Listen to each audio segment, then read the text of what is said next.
Bonjour à tous, Marie-Josée de chez ARS Solutions. Lors du point de presse du 29 mars dernier, le Dr Arruda a affirmé que le gouvernement allait possiblement permettre aux entreprises qui ont repensé leur façon de travailler par le télétravail de reprendre plus rapidement leurs activités que les autres pour aider l'économie à fonctionner. Il y aura à la fois une analyse de santé publique du milieu de travail qui sera faite et des experts en santé au travail qui vont vérifier l'organisation du travail comme mesure de protection pour les employés. Donc, les entreprises qui vont avoir démontré qu'elles se sont réorganisées pour assurer la protection de leur personnel par un processus de télétravail qui permet un moins grand nombre de personnes sur place vont pouvoir être mises en fonction plus rapidement. Cette transformation de la méthode de travail a son lot d'avantages, en plus de certains défis, bien sûr, à ne pas banaliser. Mais en termes d'avantages, c'est une pause économique qui va servir à revoir la manière de travailler pour permettre, dans quelques années, une meilleure conciliation travail-famille. Parce que cette crise-là nous force à repenser comment on travaille dans les différents milieux. Et aussi, c'est une nouvelle tendance qui va éviter bon nombre de déplacements, soit une économie financière importante, autant pour vos employés que pour votre entreprise, qui va en être gagnante, entre autres en termes de pieds carrés loués.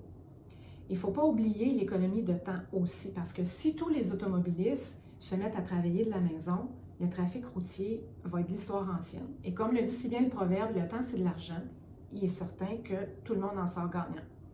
Au-delà des économies monétaires, l'environnement gagne aussi beaucoup du nombre croissant de télétravailleurs. Comme le covoiturage, le télétravail pourrait permettre de réduire l'empreinte de carbone de manière très significative. Maintenant, si on regarde les défis, c'est certain qu'il y a des employés qui sont à l'aise avec les équipements informatiques, alors que pour d'autres, c'est une nouvelle réalité qui exige des ajustements et aussi de la formation supplémentaire. Alors, les pertes de temps et l'inefficacité sont malheureusement difficiles à éviter, surtout au début. La clé du succès pour que votre équipe soit efficace et performante, c'est d'user de patience et bien sûr de former vos employés.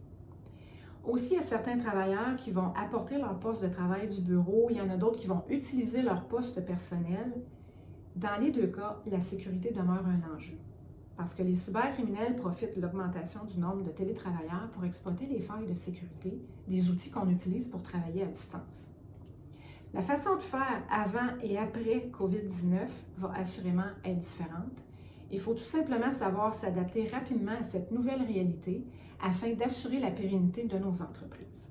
Je vous invite à consulter régulièrement notre blog qu'on a dédié exclusivement au travail à distance, justement pour vous aider à travailler de chez vous efficacement, tout en restant alerte à la sécurité pour votre organisation. Alors rendez-vous au www.ars-solutions.ca, section télétravail.